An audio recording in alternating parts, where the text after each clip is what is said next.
से गोटे प्रकार करुले अबिका आपण मैंने रेकर्डिंग दौरान कहीं करेंगे अब से माने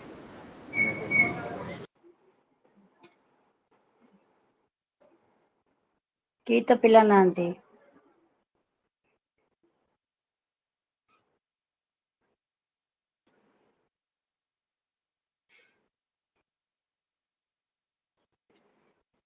ना के ना किए जॉइन करूचंती ना किए किछि डाउट्स पचारुचंती ना क्वेश्चंस डिस्कशन करूचंती पर्सनल कांटेक्ट प्रोग्राम रो किछि मूल्य नाही एमती तो आपन सेंटर को जाइए रिकॉर्डिंग करदे भी काम चलो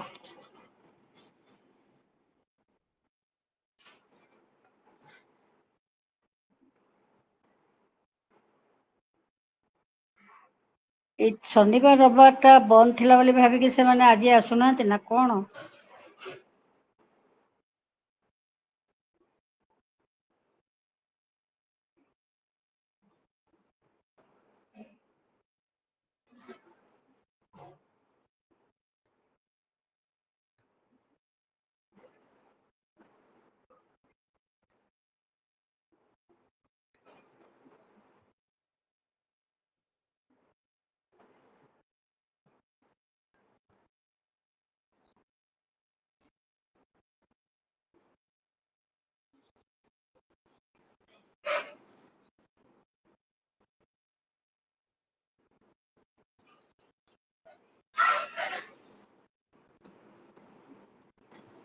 कौन करिबा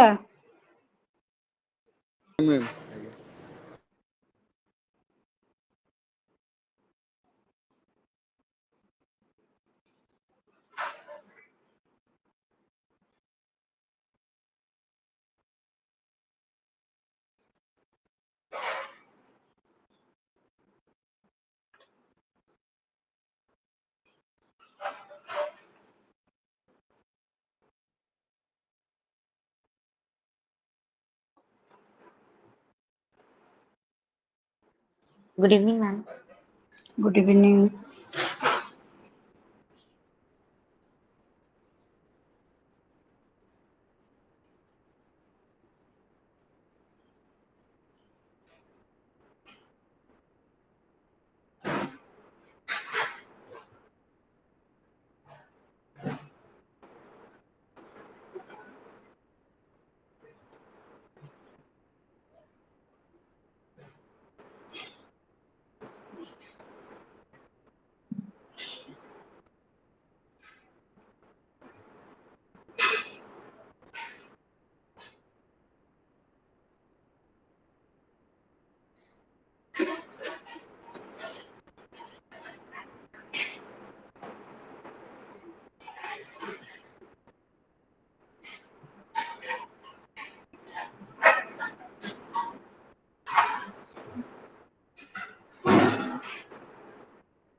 आरंभ करिबी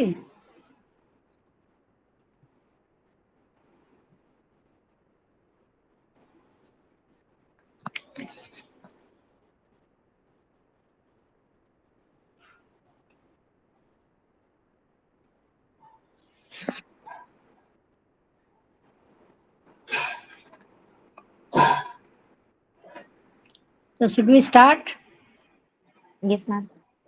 okay so Excluding Unit 6, we have already completed 9 units. I hope you have understood it and your doubts are clear. You have cleared your doubts because I do not get any queries or questions from your side. Now we had discussed a little, we had begun it, but we could not complete it in the last class. That is financial management. That is very important for any organization and it is very important for public system management because it is the lifeline of any government because without uh, no, resources the government cannot function properly. But however, every nation has limited resources. Goals are too many, targets are too many, but the nation has limited resources and this nation wants to resolve maximum of national objectives with the help of limited resources. I hope I am audible. Am I audible? Yes, ma'am. Okay. ଯୋଉଠି ଶୁଭିବନି ଭଲ କରି ମତେ କହିବ.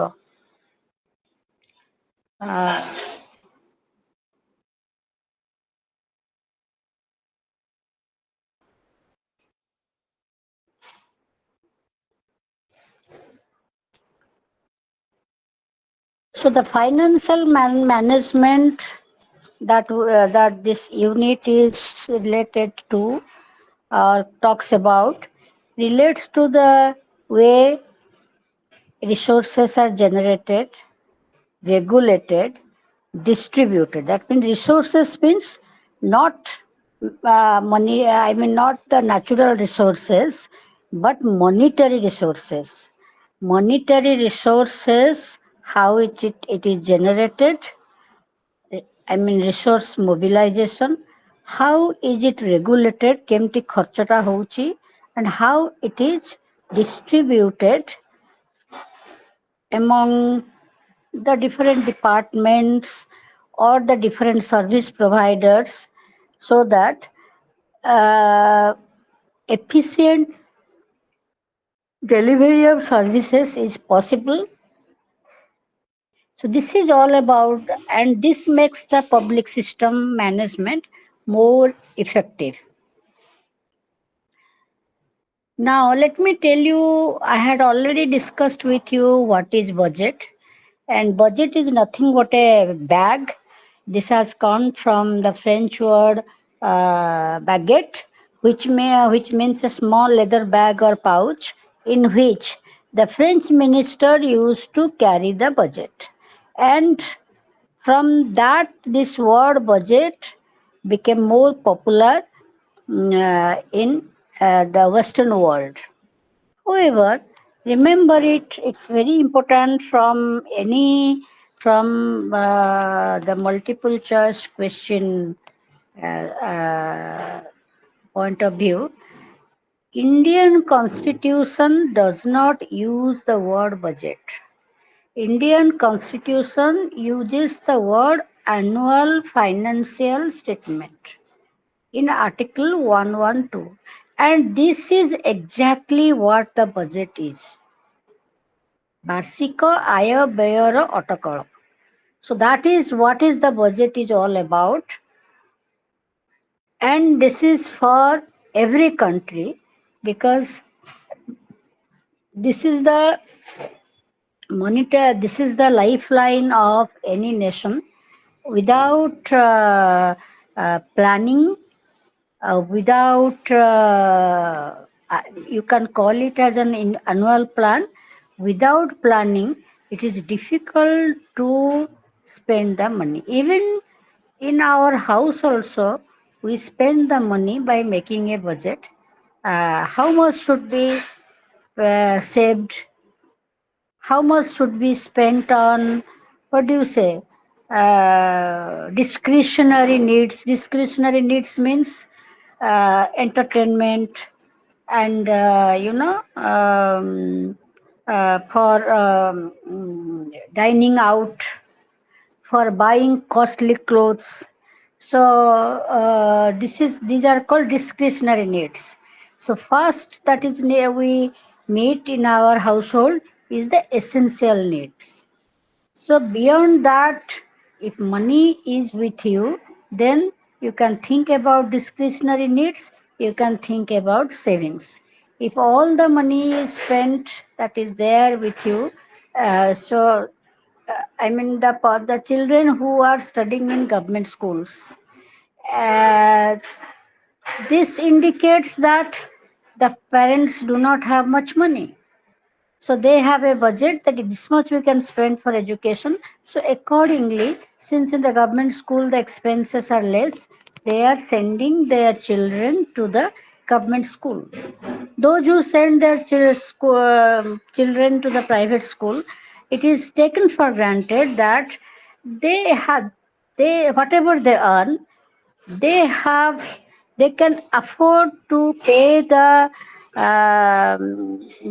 tuition fee, monthly tuition fee from their pocket towards to the school. So they can afford that monthly tuition fee. So accordingly, they decided to send their children to the private school. So, so this is how we think about budget. So there is a very popular phrase: "Cut your coat according to your cloth." ଯେତିକି ବଡ କନାଟା ଅଛି ସେତିକି ବଡ କୋଟଟେ ହବ ନା ତାଠୁ ବଡ କୋଟଟେ କଣ ହେଇପାରିବ? So is very similar. Very similar. You talk about this that it's very similar that you say that budget is the annual financial statement of a nation. So we have not used the word budget, but however we do the budget, and as other nations do it. Now there there are various types of budget uh, that is there in the second part of your unit, approaches to budget. One is the PPBA system, planning, programming, budget system. Second is the performance budget. Third is the zero budget. Fourth is the outcome budget. We also talk about line item budget. That is not there inside it. It is there. So that if you see the public administration books, you find line item budget. In a very old pub art books, you find balance budget, deficit budget. So these are the words we must understand. I had told you in the last class, balance budget means where the income expenditure is as per the income. But see, every nation has a deficit budget. But if the deficit is too high, then the nation is not able to meet it. But however, every nation has a deficit budget, because if you want to create good infrastructure, so it becomes a long term plan, and you keep on spending, but income doesn't come from there. So therefore, what happens is that you continue to have a deficit budget. The expenditure is more than the income. What is the income? The income, when we discuss about what is there in the national treasury, naturally the taxes we collect, the production we have, all these incomes taken together is the government income, whatever it is there in the national exchequer. So if the expenditure exceeds that income, then we have a deficit budget. If the income exceeds the expenditure, we have a surplus budget. Usually it happens with the individual. If the expenditure is equal to the income, then it is a balanced budget. So you find this budget, this categorization in old books. Also, there is a term called line item budget. Line item budget means where you spend on no common needs of the people, essential needs of the people. So there that is called line item budget. You do not have out of track expenditure on different areas. So suppose you do not feel if you have some amount of money to send any young student to Harvard University. That is a discretionary need you can categorize. So basically, on essentials, important aspects that is called uh, line item budget. But however, in your unit, they have given notes on PPBS budget and performance budget, zero based budget, and outcome budget. Now, what is this PPBS budget? Remember, this PPBS budget is program, sorry, first is planning, second is program, third is for planning, programming, budgeting system. Planning, programming, budgeting system. Okay.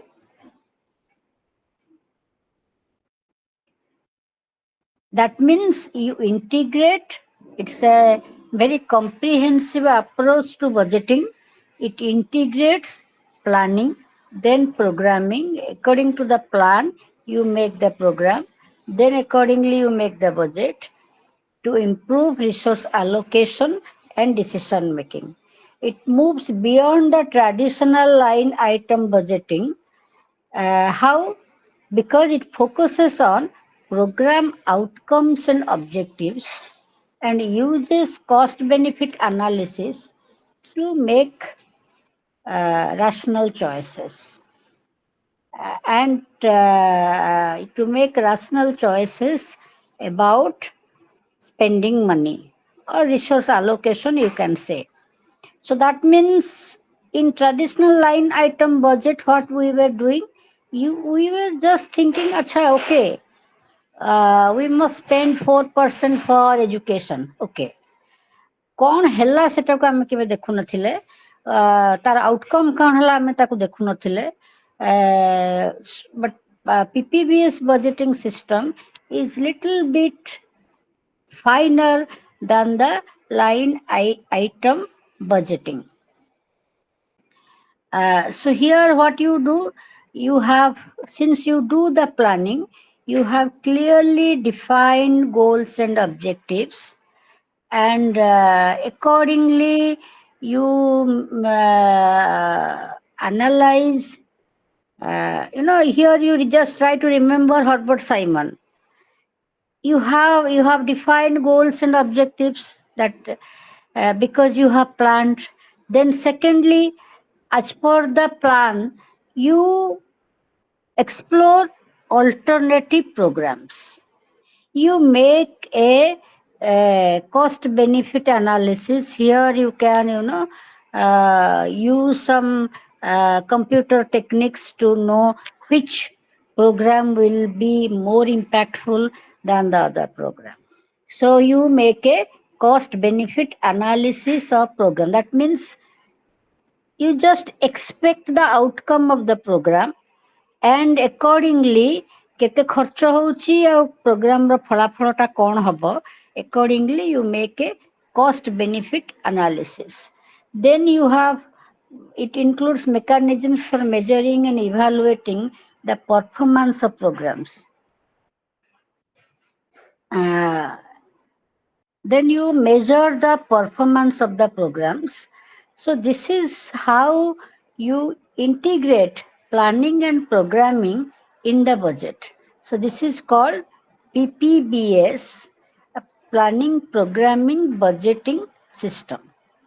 So when you are doing both planning and programming, it is, decision making is more improved, efficiency and effectiveness is enhanced, you have greater transparency and accountability in PPBS because you made the plan. Accordingly, you explored the alternatives. Then you made a cost benefit analysis by a third party, or if experts are there, you gave them. So, if you are a line agency, you are also taking help of the staff agency, those who will advise you about the expected outcome or about the cost benefit of the program. So if you have that, then you can make the organizations accountable that why this has not happened. So in PPBS system you ensure greater transparency and accountability. Now, what is performance budgeting? In performance budgeting, also, what you do, you value a program according to the outcome. According to the outcome. That is called performance budgeting. So, basically, remember that is the in performance budgeting. It was first suggested by the Hoover Commission in United States in 1949.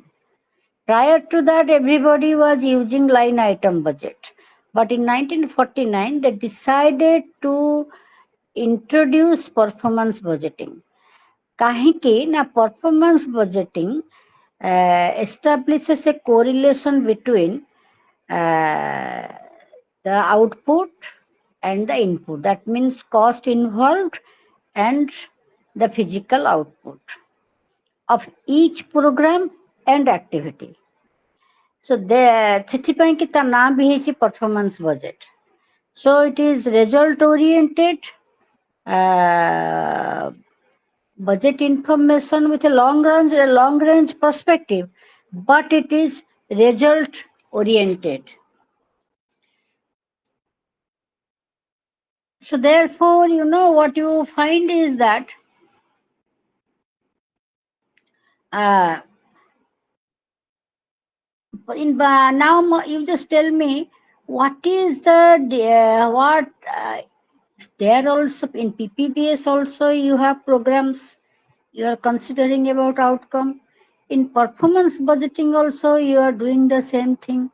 Then now just think about what is the difference between these two, because both of them they appear similar.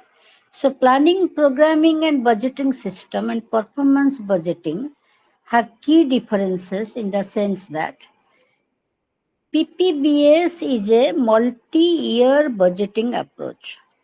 Okay.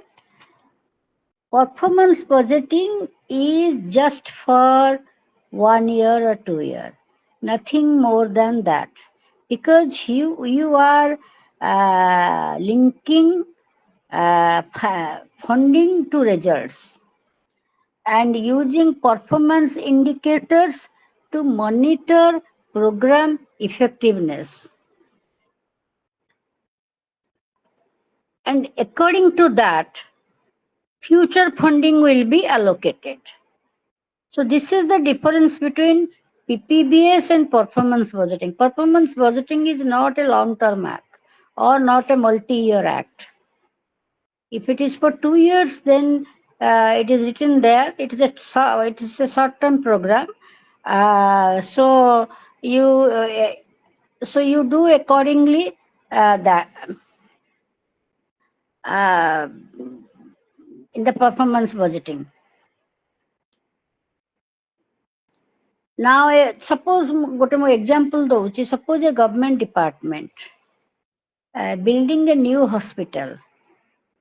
So ସେଠି government କଣ କରିବ ନା, if the government is the goal of the government is to develop a robust healthcare system. So now the government thinks about expanding the uh, medical facilities. So there the government will make a cost benefit analysis of new hospital ତିଆରି କଲେ କେତେ ଖର୍ଚ୍ଚ ହବ, existing facility को upgrade କଲେ କେତେ ଖର୍ଚ୍ଚ ହବ। ସେଇଭଳି ଭାବରେ ଧର government wants to enhance the number of students in higher education. So ସେଠି government ବିଚାର କରିବ ଯେ should the government open more universities, or should the government enhance the facilities on the existing university. So this is called PPBS. In performance budgeting, what happens? Suppose a state will track the number of students graduating from the college. Then government wants that the number of graduates should increase. So what the government will do? The government will accordingly, here not just the target is that the number of students graduate students must increase 4%, 5%, or must multiply 2 times, must increase 2 times. Then in that case, what happens? The government enhances the seats, may open some other institutions, or may give distance mode facility to existing institutions. So accordingly, the number of graduates will enhance. If today it is not annually, remember. So if today the decision is taken and admission process starts, so at the end of the third year, you will find, if it is a 3-year graduation program, the end of the third year, you will see what is the percentage of the graduates, how much there is an increase. So this is called performance budgeting, because it is very focused, very objective oriented. You have a definite objective. So like that is the thing. So basically what you find is PPBS is very broader and in comparison to the performance budgeting system.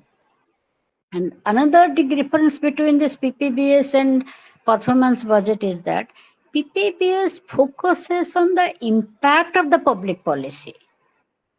Performance budget just focuses on the not on the impact, but on the target, whether the target has been achieved or not. So that is the difference between PPBS and performance budgeting. Now let us discuss about what is zero budgeting. What is zero budgeting? Now in case of zero budgeting, the government every year the government allocation starts with zero, because whatever was spent, that is completed. If it is not spent also, that is not considered, that is taken back, and every time the budget starts from zero. Not the way we have supplementary grants, excess grants, vote on accounts, nothing of that sort. ଯଦି ହେଇ ନ ପାରିଲା ପଇସା ଫେରିଗଲା ପୁଣି ତହବିଲକୁ, ଆଉ ତାପରେ ପୁଣି ନୂଆ ବଜେଟ୍ ଆରମ୍ଭ ହବ. So that is how zero based budgeting starts working. So let me tell you about a little about this zero-based budgeting. Uh, you will be able to understand it.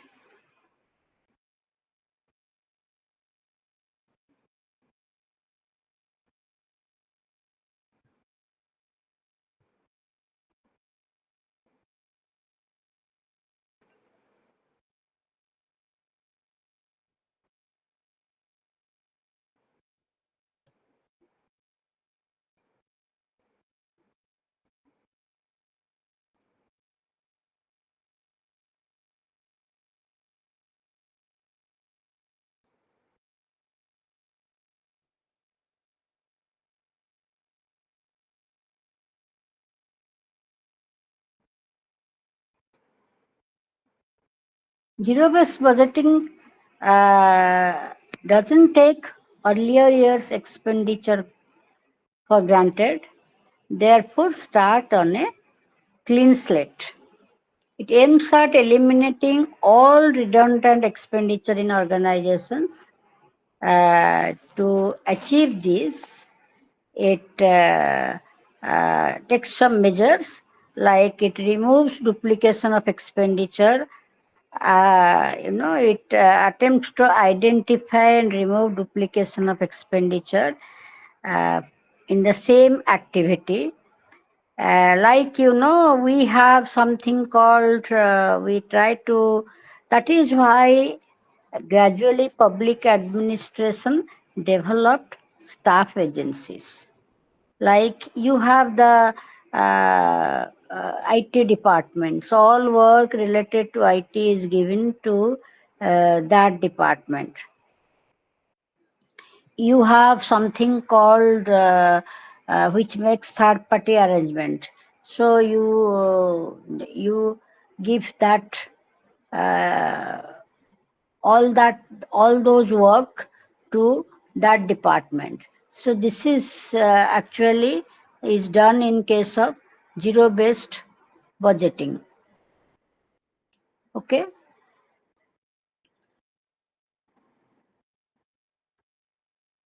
In the zero based budgeting,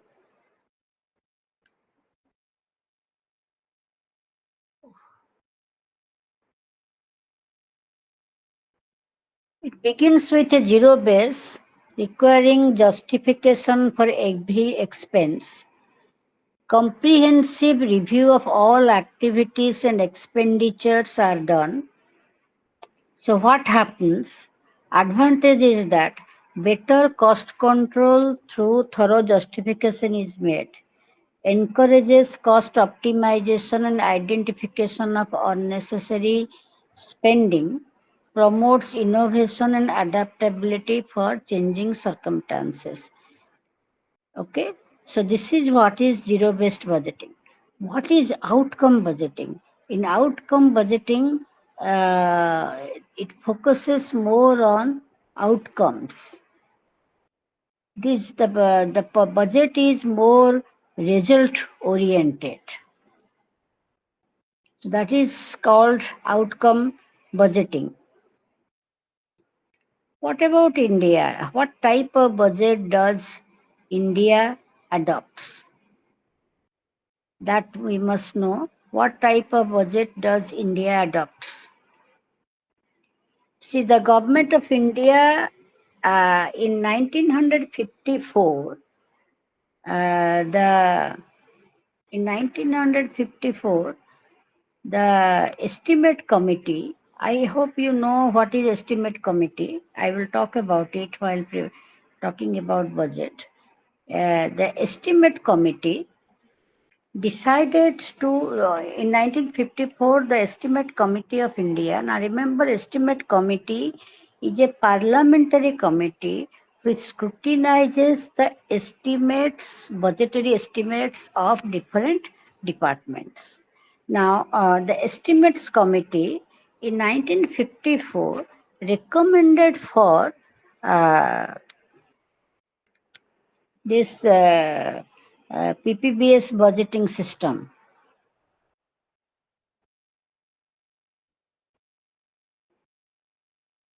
Recommended for the PPBS budgeting system.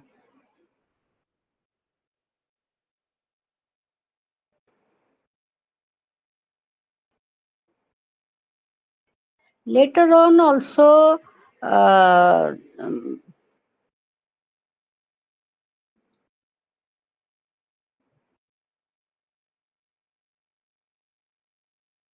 1 minute.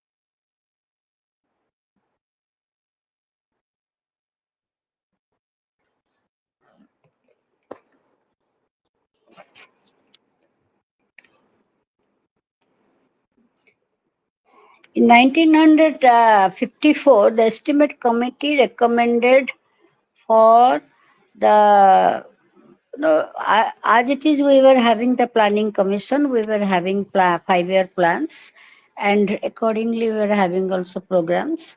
So, in 1954, the estimates committee recommended for a performance budgeting, and later on, the first administrative reforms commission.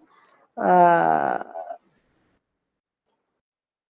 the first Administrative Reforms Commission also recommended for such a budget, and in 1969 the performance budgeting was introduced.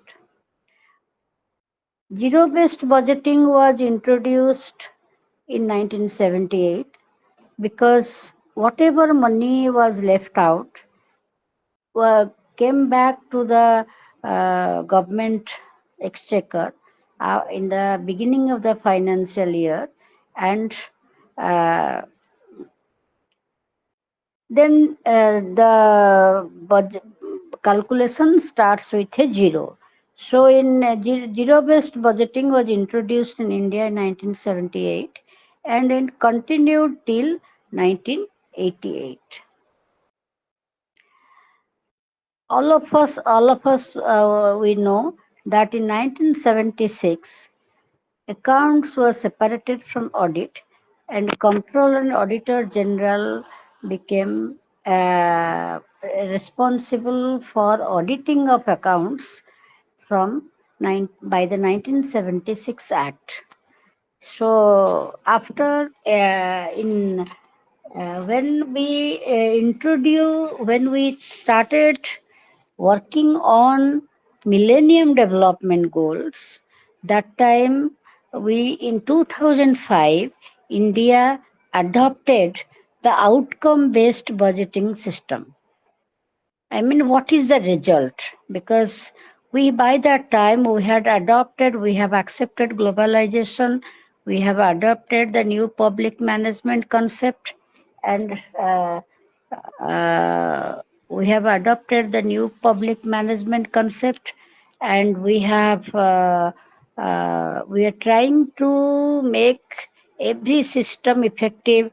We had also introduced user fees at different uh, public institutions. So, accordingly, in 2005, we introduced outcome based budgeting system. Also, those who talk about budgeting system, they say spend 50%, 50, 30, 20 rule.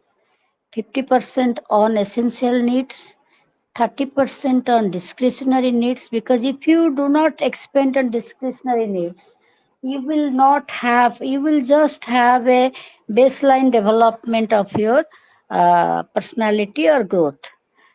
For better better result, you must have some discretionary needs.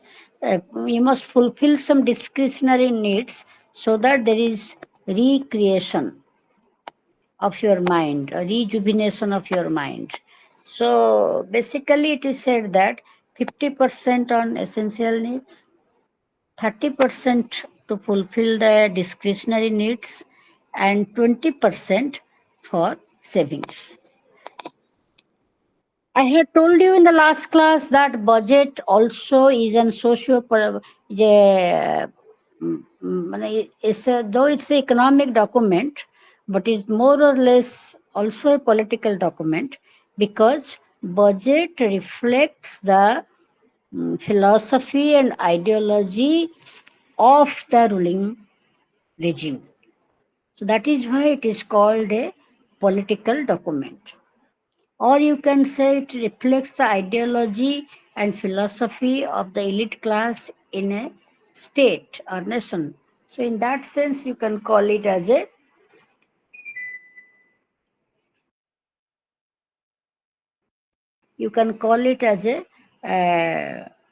you know political document. Now let us discuss about how come to India. In India,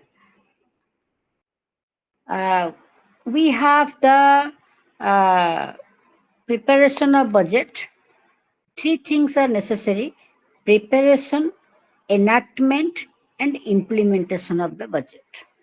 We all know how the budget is implemented because we know after April 1st is the financial beginning of the financial year.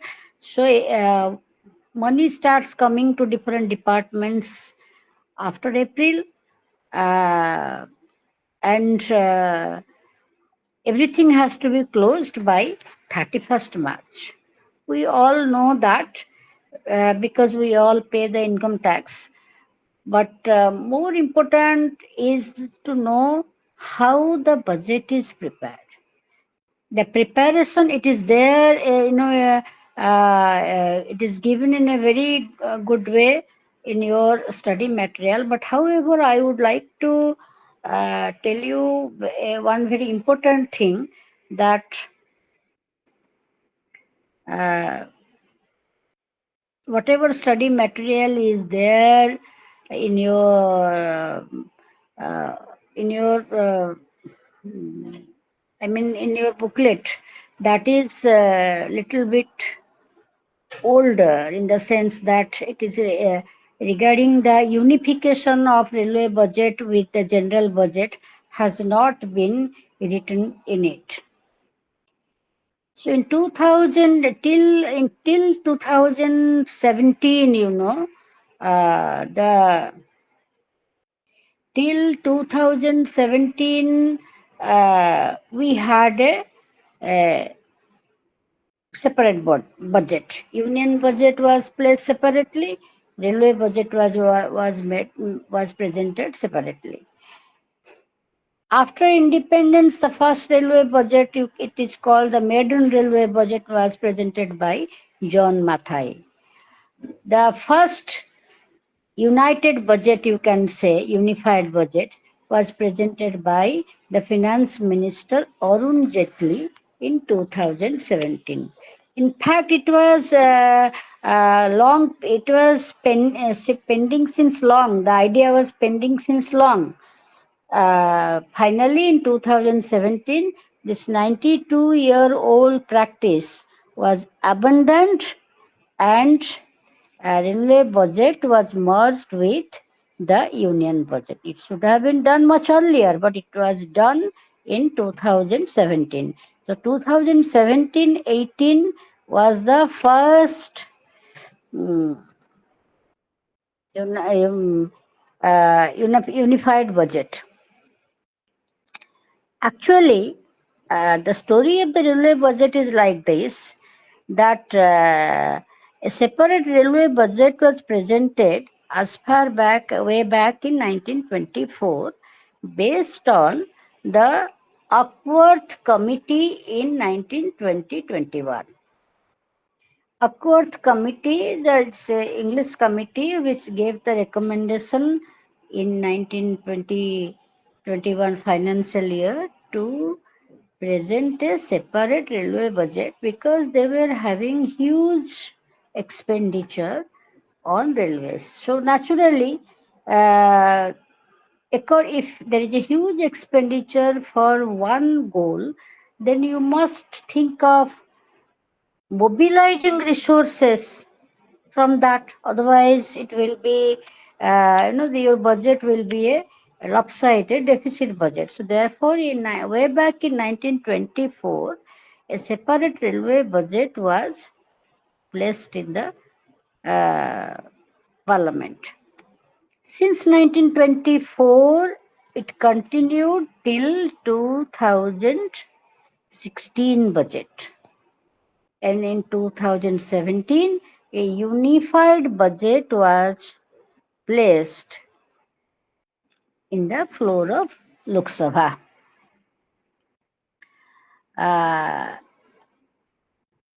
And this unification was done due to the recommendations of the Niti Aayog committee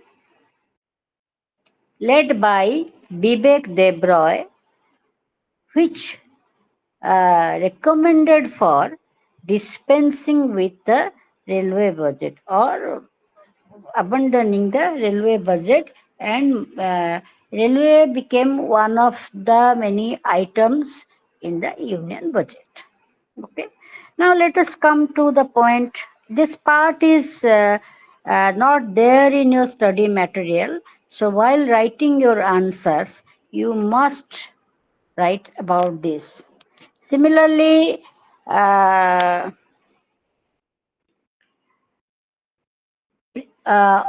the preparation of budget is okay in your study materials. Now, talk about the preparation of the budget. After preparation of the budget, you have the presentation of the budget. Now, what is this preparation of the budget? The nodal agency for preparing the budget is the Ministry of Finance. Now, the Ministry of Finance has a huge lot of officials from Indian Economic Service and also from Indian Administrative Service. Now, what do they do? In the month of September, every year, the budget division of Department of Economic Affairs, Ministry of Affairs are various departments and divisions. The budget division of the Department of Economic Affairs, basically in the Department of Economic Affairs, people from those who get through Indian Economic Service, they work there. Department of Economic Affairs of the Ministry of Finance sends a circular to various departments with a format requesting them to prepare the estimates of expenditure to be incurred by them in the following year, in the coming year. That means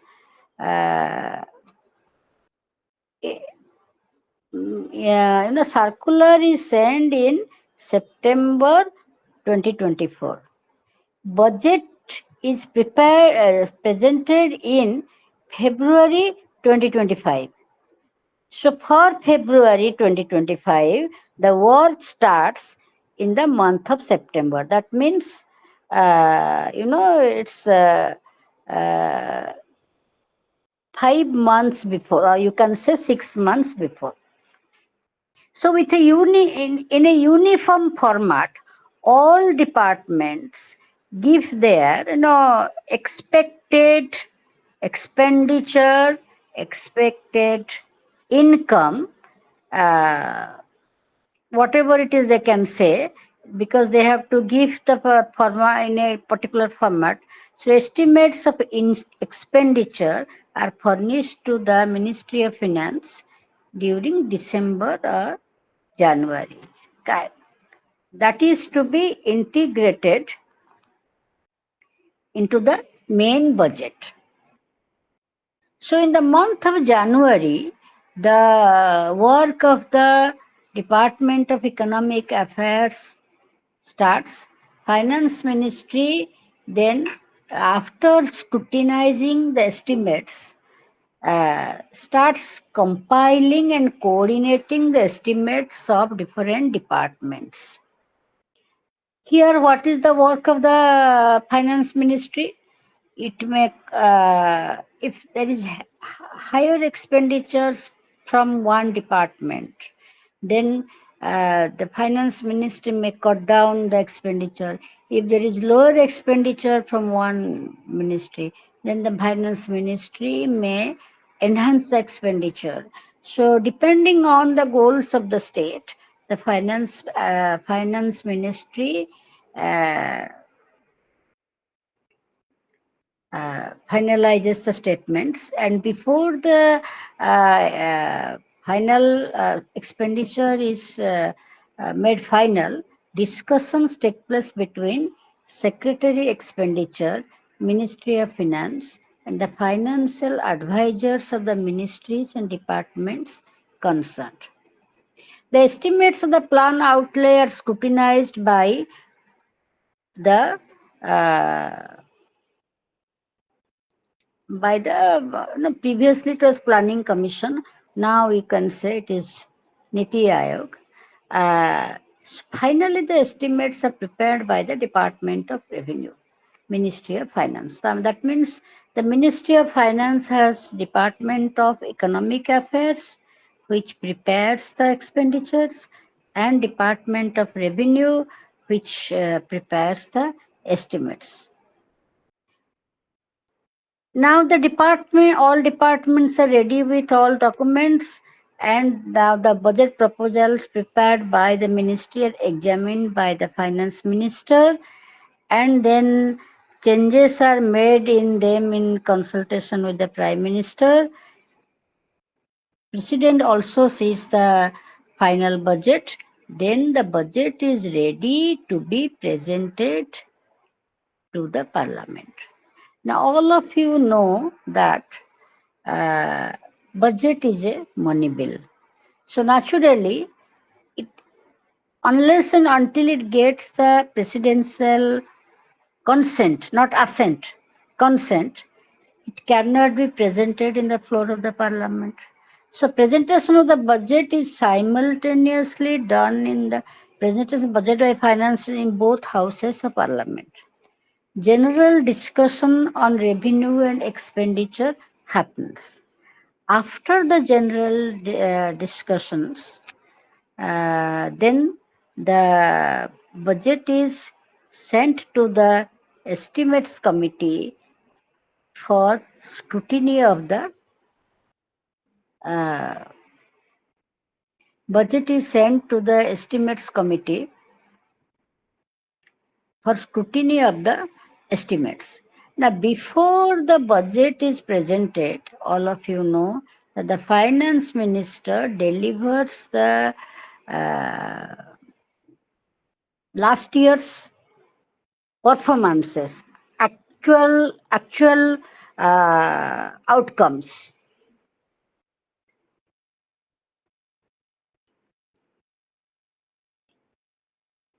The After the presentation of general budget, the finance minister introduces the finance bill to give effect to the tax proposals of the government of India.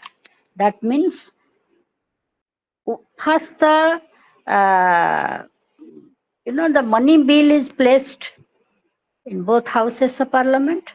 Then the finance bill, which contains the tax proposals, are also placed in the Lok Sabha, because without the consent of the parliament, not a single pie as tax can be imposed on the people.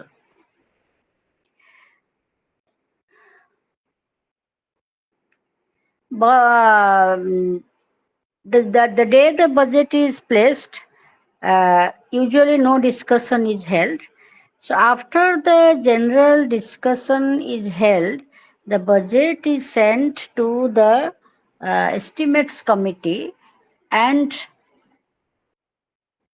the departmental committee, and 3-4 weeks gap is given for the estimates committee to scrutinize and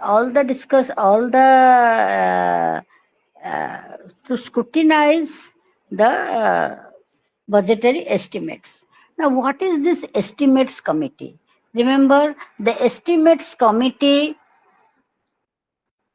is one of the three main financial standing committees of the parliament.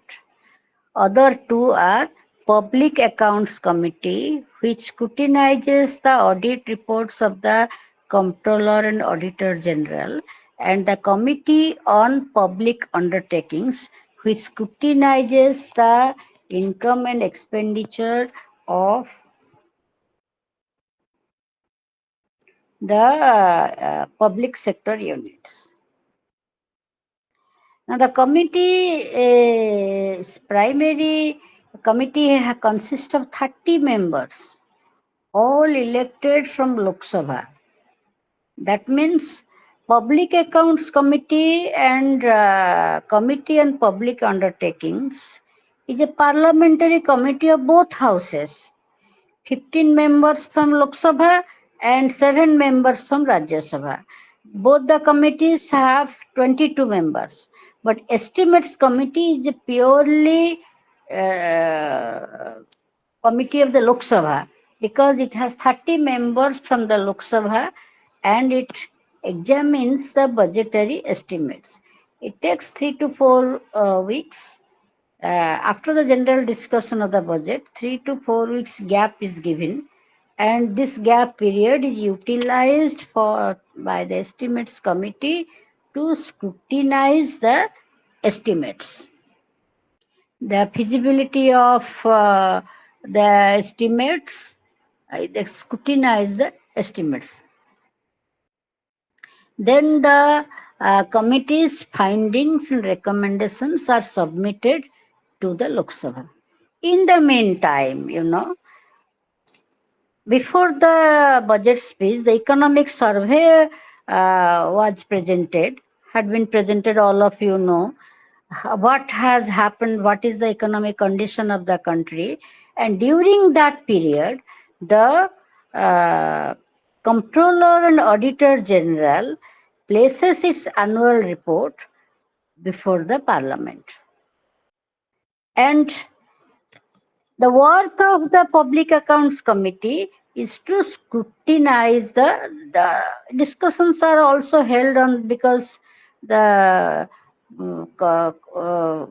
during general discussions are also held on the report, and the Public Accounts Committee scrutinizes the recommendations, the reports of the Comptroller and Auditor General of India. Okay. Now, after the scrutiny by these two committees and a vote on account, is placed before the floor of the Lok Sabha. Okay. Discussion on after the two committees, they place the report before the Lok Sabha. Then the demands for grants are formally presented or laid on the table of the Lok Sabha. The demand for grants, whichever from now the House is there to say whether the grants are appropriate or not. They can just propose guillotines like policy cut or economy cut to cut down expenditure, to have discussion. Even 1 rupee cut is possible because that brings the proposal for discussion. So that is called, you can have economic cut, you can have policy cuts. You don't want that policy in the budget, so you can just reject it. And then after the discussion, the vote on account happens. That is when some supplementary or excess grants are placed before the uh, members, because we are discussing, suppose some work is pending. By the time the budgetary allocation comes, it will be May June. So therefore, for the 2 months, a supplementary grant is placed before the government, and that is called excess demands for grants.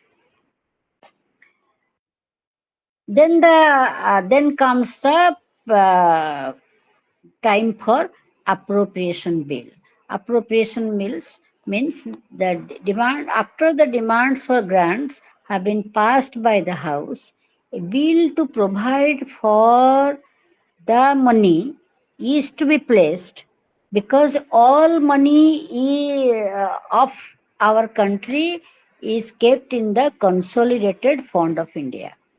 So, if we want to draw the money from the consolidated fund of India, that for that, the appropriation bill, which is a money bill, has to be placed in the floor of Lok Sabha. So then the appropriation bill is placed in the Lok Sabha. Uh,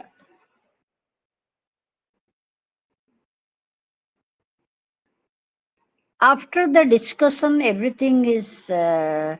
The introduction of such a bill cannot be opposed. The scope of discussion is limited to matters of public importance or administrative policy. No amendment can be proposed to an appropriation bill, because we have already discussed previously, so that there will be no discussion moto on the appropriation bill, and it is just a formality. The money expenditure is charged. It is just giving your consent to withdraw the money to meet the expenditure charged on the consolidated fund of India. Then the finance bill is introduced in the Lok Sabha immediately after the general budget is presented to the Lok Sabha by the finance minister. Okay, so discussions on that happens, and this is how the budget is passed. No, the money bill, Rajya Sabha has no power. All those recommendations goes to the Rajya Sabha. Rajya Sabha can have discussion on that, but Rajya Sabha can send its suggestions, but the Lok Sabha is not bound by the Constitution to accept the recommendations of the Rajya Sabha, and then the money bill is passed. So this is how the budgetary process is completed. Now the budget is to be implemented. So immediately by the end of July, all departments gets the allocations, and also gets the direction to start working according to the given objectives. So this is,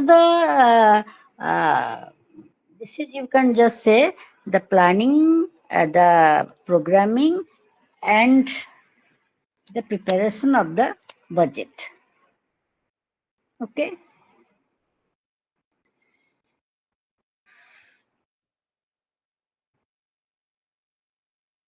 Now then comes, see, you have too many questions in this, and this is really a very critical unit, because you have, so far as budget in India is concerned, you have preparation of the budget, you have enactment of the budget, the two questions, and so far as the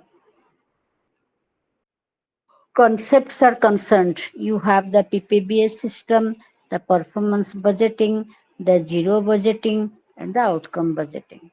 So far as the small short notes are concerned, you can have a note on vote on account, or demand for grants, or supplementary grants, like that. Now the third part is, what is the control over the budget? What is the control related to the budget? That is called budgetary control. Now the budgetary control is exercised to ensure that remember, money voted by the parliament or the legislature have been utilized for the purpose and manner in which it was passed by the parliament. Now, parliament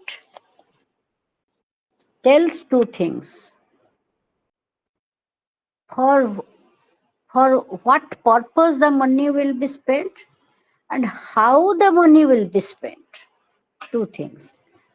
For the purpose the money will be spent and the manner in which the money will be sent by the parliament. Okay, passed by the parliament. So, Excuse me. yes. Ma'am, गोटे doubt थिला what is additional budget गोटे दे अछि ता भितर Additional budget. Additional budget बोलते सेमती किछि नाही, सप्लीमेंटरी ग्रांट बोली अछि, जोटा कि एडिशनल बजेट रे कोठी अछि मते कोंतु नाही हमर जो एडिशनल बजेट माने प्रिपेयर होछि ना नाही नहीं मैंने एडिशनल बजेट कौन कौन मैं टिके मते कहंतु कौन बुझिया चाहउछन्ते नाही मैम धरंतु गोटे वर्ष रे जदी माने आपनकर जति बजेट हेछि एक्स्ट्रा माने करंतु एबे युद्ध पई किछि बजेट एक्स्ट्रा दरकार एक्जाक्टली से जिनसटा पर मु कहली सेटा अछि आपनकर स्टडी मटेरियल रे भी अछि, supplementary and excess demands for grants. आगे एटा होची माने जोटा हमर बजेटरी पैसाटा आसीबा पई समय लागिबो बा को विषय रे किछि अधिका पैसा खर्च हटा जो हमर पैंडेमिक हैला, अधिका पैसा हेल्थ केयर रे खर्च, हेल्थ केयर सर्विसेस रे खर्च हबो, ताले से खर्च सेटा को पुनी तो सप्लीमेंटरी ग्रांट हिसाब रे बजेट पार्लियामेंट पास हेल तो जाई खर्च हबो ना, तो सेटा होची ताको हमें एडिशनल बजेट कहि पारू बा सप्लीमेंटरी बजेट बोली कहि पारू। यूजुअली हमें ताको हां एटा डाउट यूजुअली हमें ताको सप्लीमेंटरी बजेट बोली कहूछु, माने जोठी की हेल्थ केयर पाई धरिनियो 4% ऑफ जीडीपी हमर खर्च होछि भाबी देबा, ताहले हमर पैंडेमिक आसिला, then there we something around a huge amount of money is required to meet that.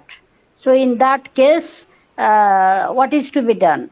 So there you have extra money, immediately you have a supplementary grant that is done.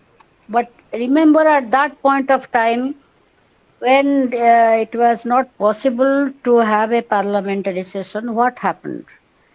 Pandemic was declared as a national calamity, and the money for the pandemic, remember, if you can recall, money for the pandemic was spent from the disaster fund. The president जो हमरो रहिछि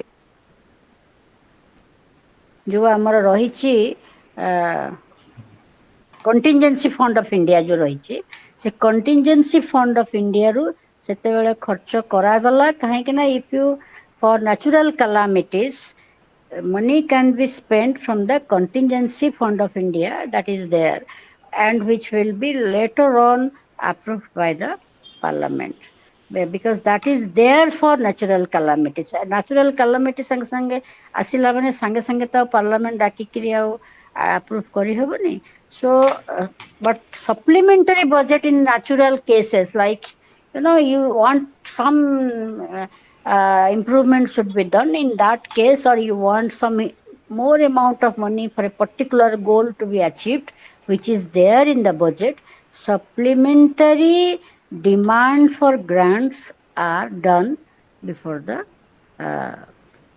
ମାନେ ସେତିକି ବେଳେ ହିଁ ଯେତେବେଳେ ବଜେଟଟା place କରାଯାଏ ସେତିକି ବେଳେ ହିଁ ସେ ସପ୍ଲିମେଣ୍ଟାରୀ ଗ୍ରାଣ୍ଟସଟା ହୁଏ ବା ସମୟ ସମୟରେ ୱିଣ୍ଟର ସେସନରେ ମଧ୍ୟ ସପ୍ଲିମେଣ୍ଟାରୀ ବଜେଟ୍ ବି ଆସେ okay now the third part of this unit is too many questions in this unit remember third part is budgetary control we have the here as it is in the budget you may be asked a question on Ministry of Finance. Similarly, in budgetary control, you will be asked questions on the Comptroller General Comptroller and Auditor General of India, who actually prepares the audit report of the country, and also the Comptroller General of Accounts, who prepares the appropriation accounts and finance accounts of the union government, who is the who prepares the rules under Article 283 of the Constitution regarding the Consolidated Fund of India and Contingency Fund and the public accounts of India. That means the Comptroller General of Accounts is the owner of the Consolidated Fund, the Contingency Fund, and the Public Accounts Fund of India. Okay. So in 1970, previously, audit and accounts was considered as one department. Later on, in 1976, by the CAG Act, it was separated.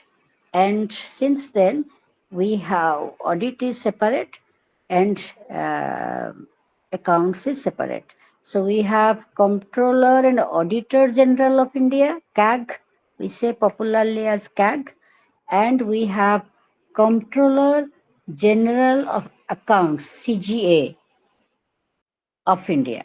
Two persons different now, since 1976. So Comptroller and Auditor General kamo hochi to audit and report on all expenditures from the Consolidated Fund of India and of each state as to whether such expenditure has been spent, has been met in accordance with the law. Second is to audit and report on all expenditures from the contingency fund and the public accounts of the union and of the states. Third is to audit and report on all trading, manufacturing, and profit and loss accounts kept by the different departments of the union or a state. So to help the CAG, we have also local fund audits, which actually looks after all these things.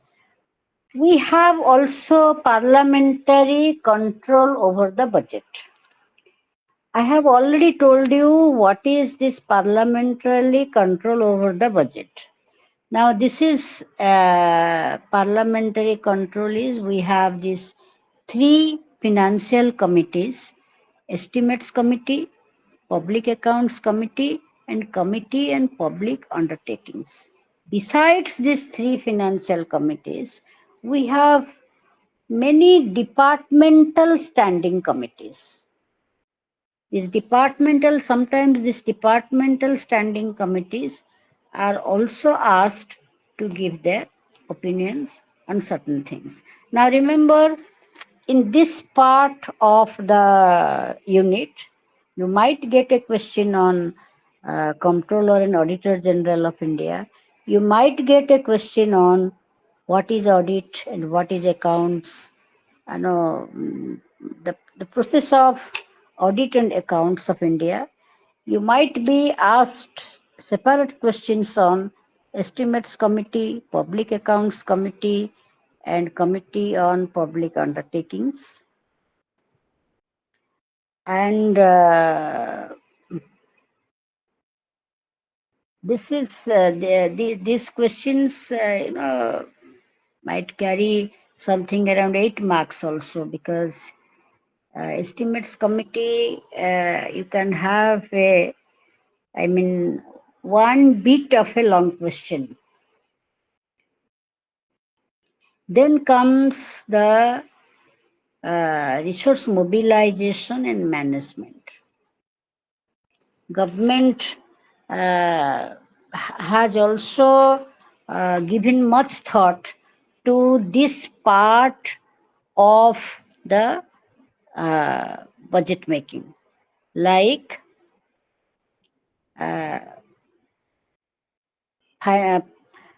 the two main components of this is that how can resource will be mobilized, and how can we maintain economy. Therefore, the government in 2000 established something called it is called as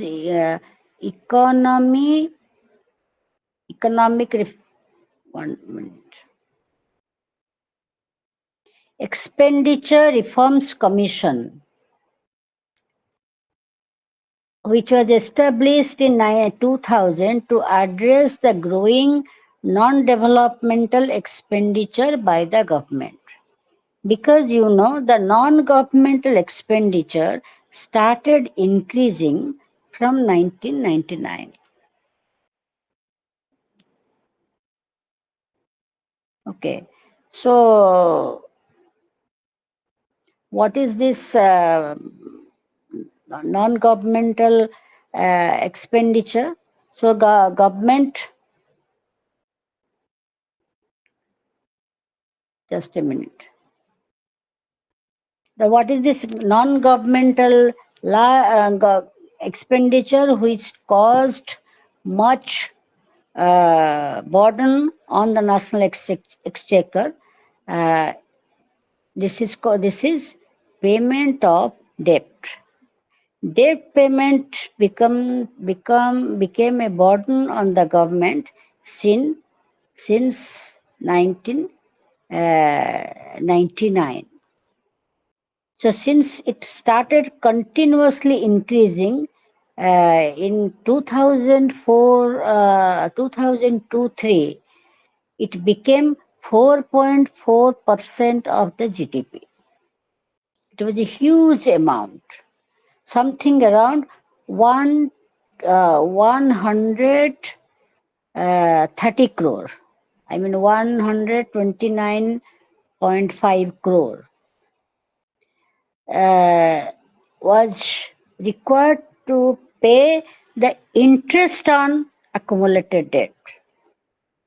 So the Indian economy was in a really bad shape.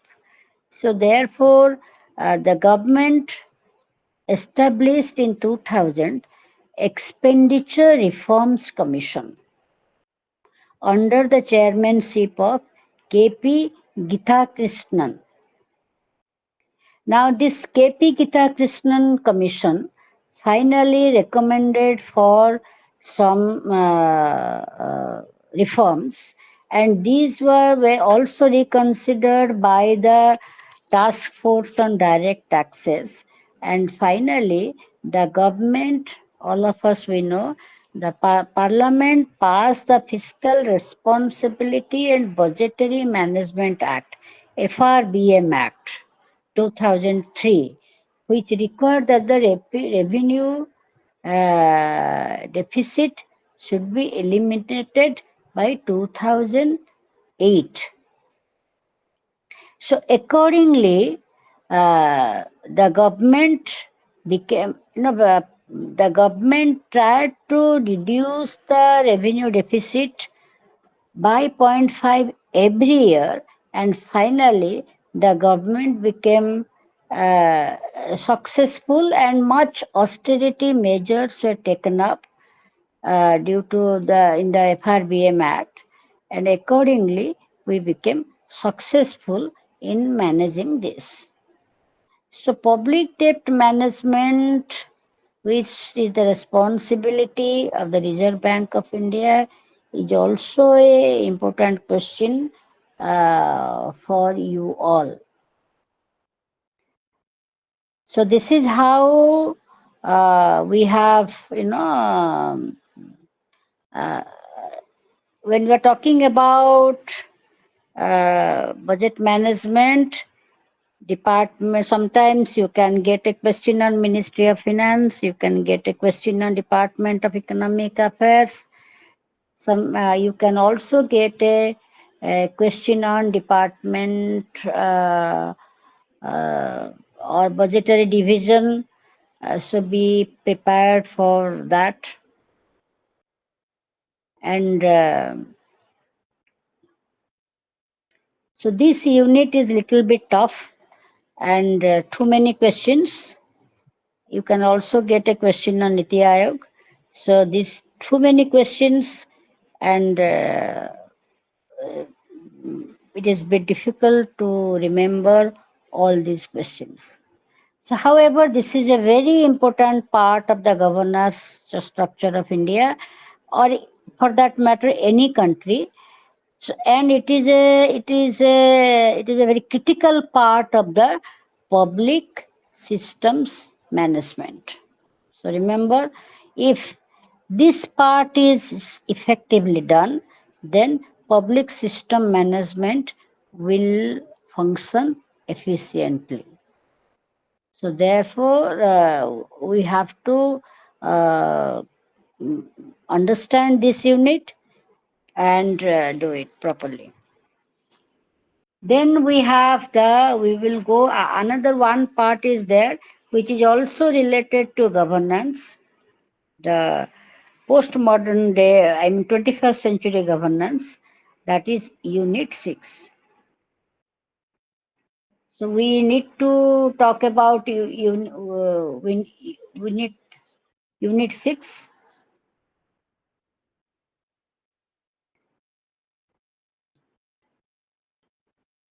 What is the...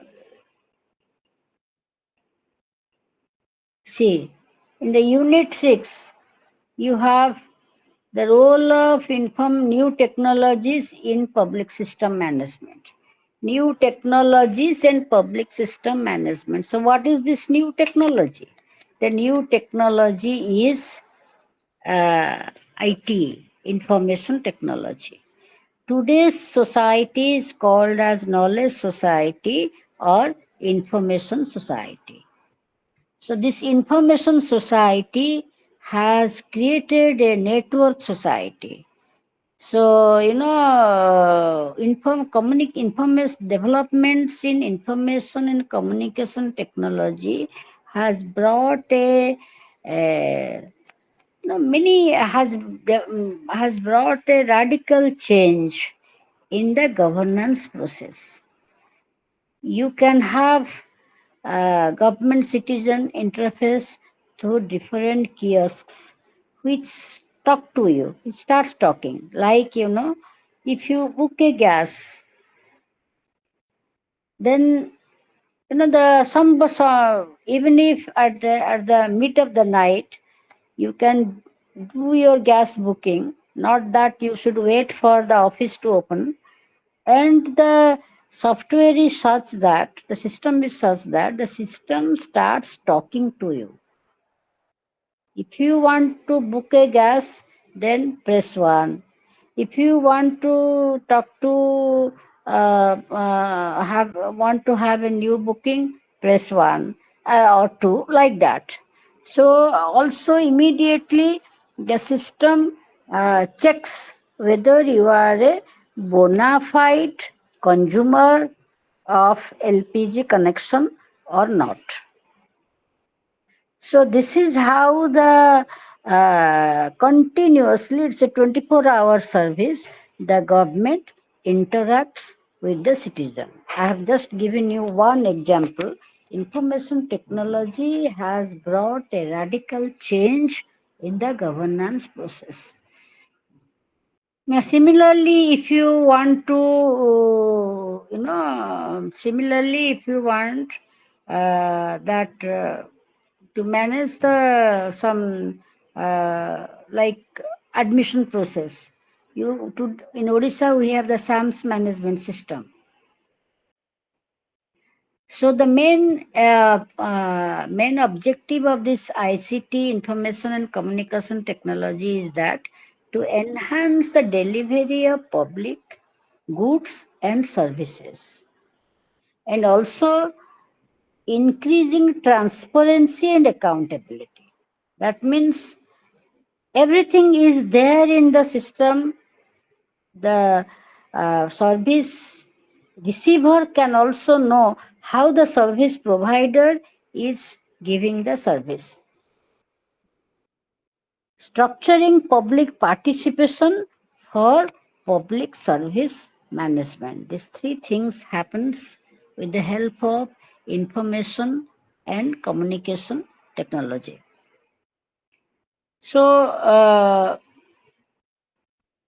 now I had told you earlier that in 21st century we are talking about network governance.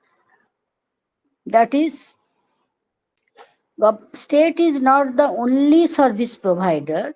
We have state and non-state actors like private sector and non-profit voluntary sector to provide services. So therefore, we were saying that it is network governance.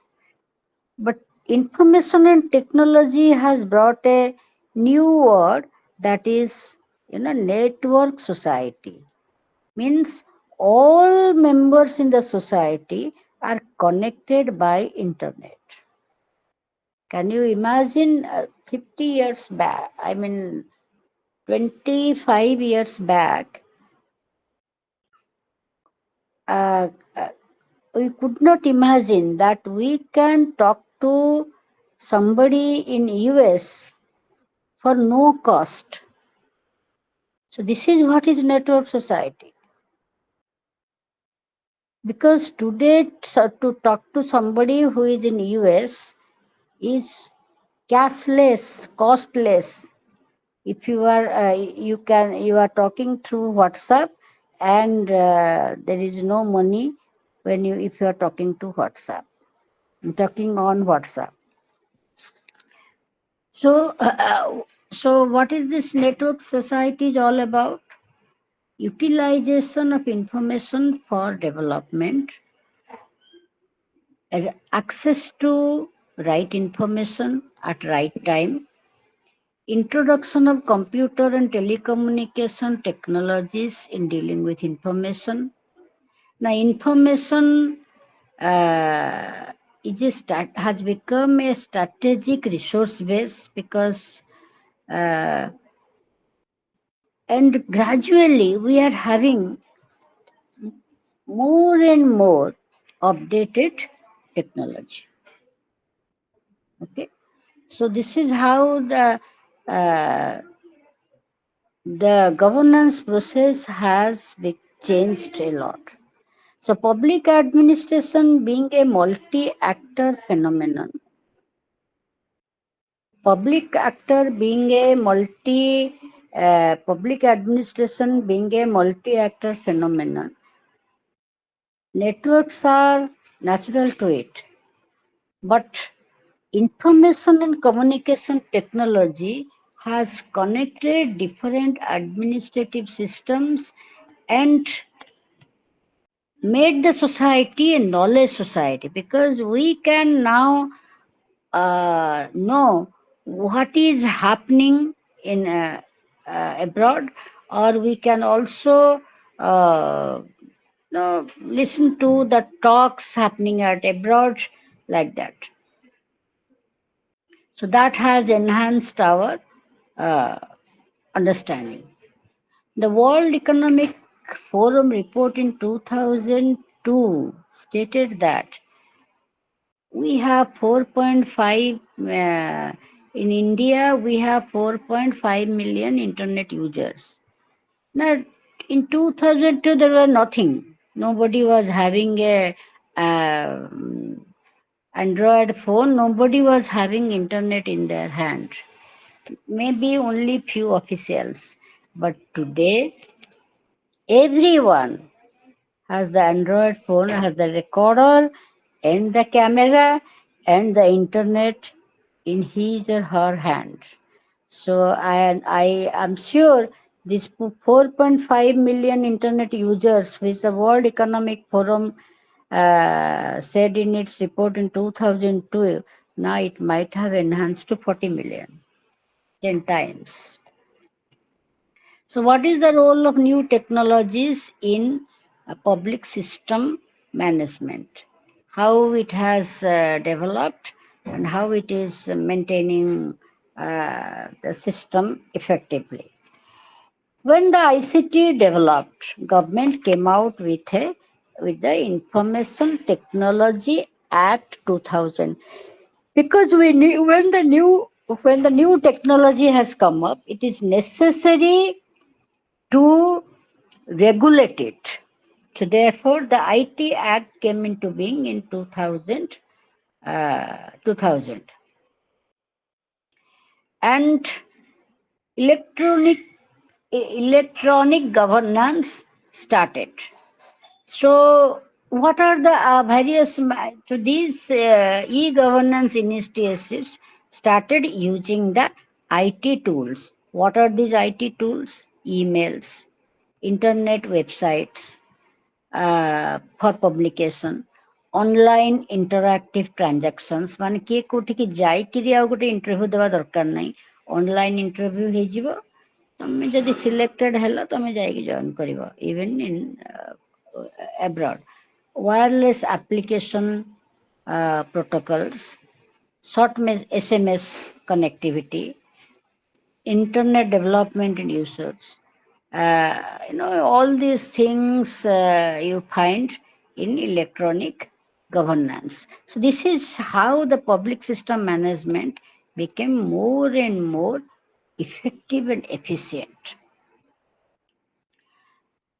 Now, is there any difference between electronic governance and digital governance? Digital governance is just a part of it, you can say. Electronic governance can be introduced in multifarious ways, and digital governance is one of the models of e-governance.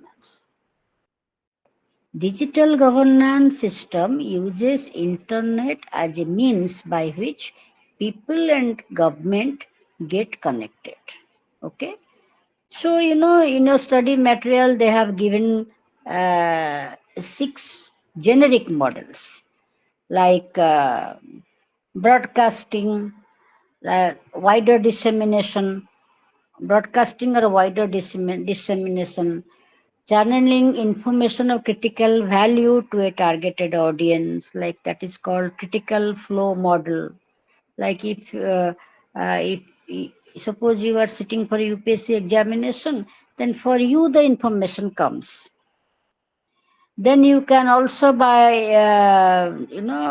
you can compare the existing information in the public or private domain. What is what is the information available in the actual way, and what is there in the public and private domain. You can compare it and check it. You can where the information that the mobilization and lobbying model. This model could be effectively used by the government to encourage public debates, to assess public opinion on a particular issue as a part of good governance strategy. Then you can have interactive service model where you are using the UCT, where you have greater participation by the citizen. Then you have a e-governance maturity model where you can ensure transparency, responsiveness, and accountability. As we have the most effective system today, I feel, is the way the gas agencies are being regulated and monitored. So that is one finest example where we think gradually the system is improving. When OTP, or you can say that number was not sent in your mobile, even people could misuse this connection services. But today, in DAC number is coming to your mobile unless and until you share the DAC number, the LPG cylinder is not delivered to you. So see the how gradually we have ended all types of corruption so far as LPG connection or delivery of services related to gas, cooking gas has come to an end. So let us see how this operates in India, in the public system, how this public system management operates in India. Now, India, we have four main dimensions of ICT, the way the government uses it. One is government to citizen.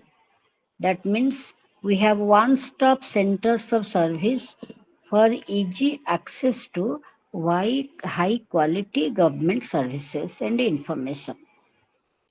Then we have government to business, where also we can facilitate the transaction between government and the private sector. We can have government to government interaction. That means this intergovernmental effort improves communication effectiveness of services between the central, state, and local government. That means, suppose the central government is paying money to the ASA workers. Now, everything is uploaded. The ASA worker has to be tech savvy in some ways or other. Everything is to be uploaded immediately within a given time. So this is how there is a connection between central, state, and ground level. This has been possible due to digital governance. Then comes the intergovernmental. That means the use of ICT has reduced the cost to improve the quality of administration and management within government organizations. Like, for example, in Odisha, we have OSWAS, through which e-files move. Now, immediately, just by using your password and login ID, you can just see how the file movement has happened in the digital in the platform, that is the e-office. Okay, so this is how you see the ICT has been used by the government. Now, there are certain case studies which you can, some important case studies have been given in the study material. You can read those case studies and you can just make, provide examples from your state. That now, e-judiciary, which is, how will you provide the witness? How will you manage the judiciary. So e-judiciary is actually a very novel concept, a novel development that has happened in our country. We became connected through internet. We use the ICT for our purpose quite late, but rapidly we became proficient. We developed proficiency in the use of ICT. Now in India, a project called COTIS, Court Information System, was launched in 1990 for the benefit of the entire legal community. How? It connects all high courts and the Supreme Court. You can see your case status pending, how long, you can see that. Then you can also see the judgments that is there. You can also see the whether how, when your cases have been scheduled to be heard. You can cause list on internet, you can see. You can also see the daily orders on internet. The daily orders of Supreme Court and the High Courts are available on internet. Also, in Andhra Pradesh, they have successfully introduced e-Panchayat. Today, we are also in Odisha, we are trying to introduce e-Panchayat. But however, we are yet to be successful because I was going through all these things. Hardly any information is available, though the government has developed a village directory by which the information regards some essential informations regarding the villages are available panchayat wise. But however, not much information is available about each panchayat so far as Odisha is concerned.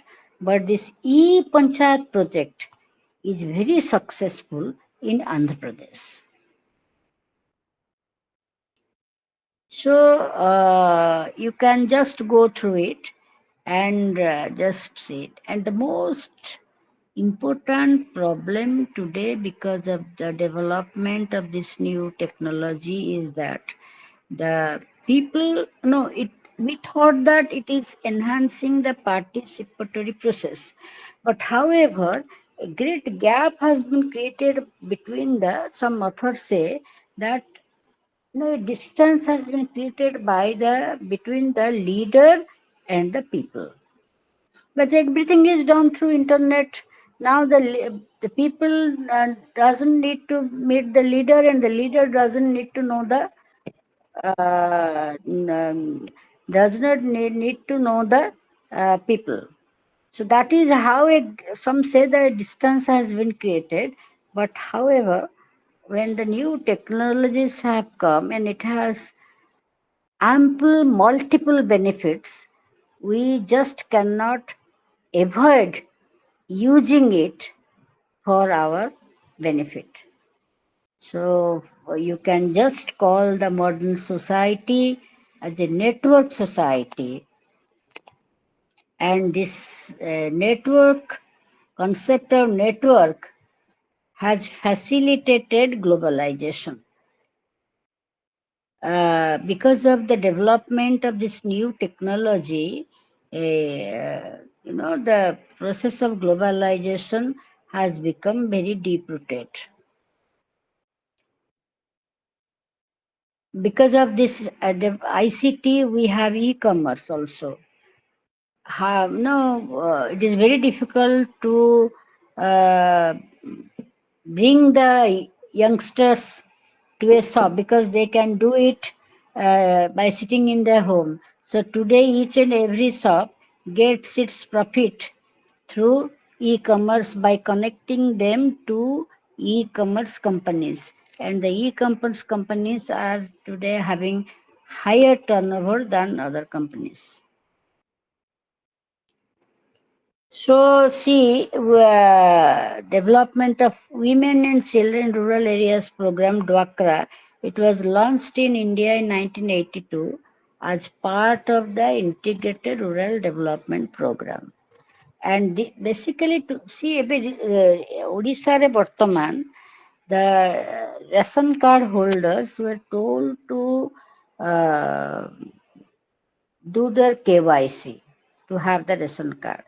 And the KYC process has exposed corruptions in the PDS system.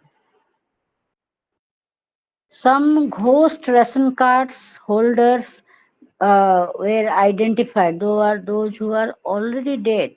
In their name, the ration cards were being made functional.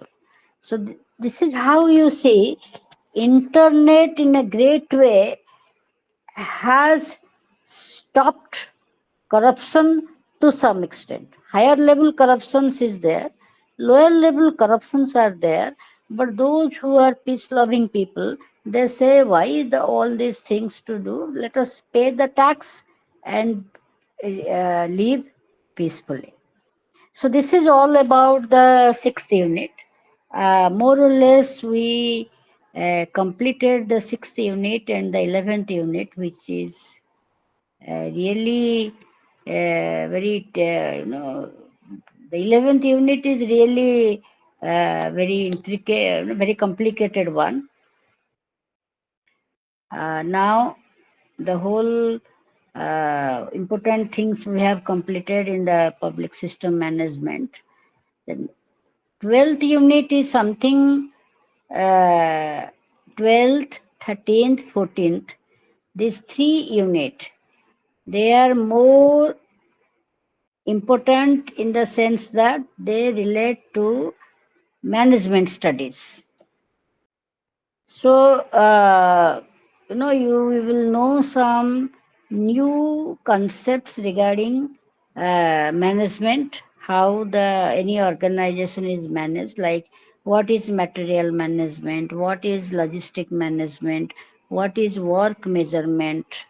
So these things you will come to know in Unit 12, Unit 13, and Unit 13 is strategic management. Unit 14 is work measurement, I suppose. Unit 14 is key management tools, like some concepts in management. Okay, total quality management concept and all these things. So all these 3 units you will will be studying in the next class, that is tomorrow. Okay, so now we will end our class. Good night.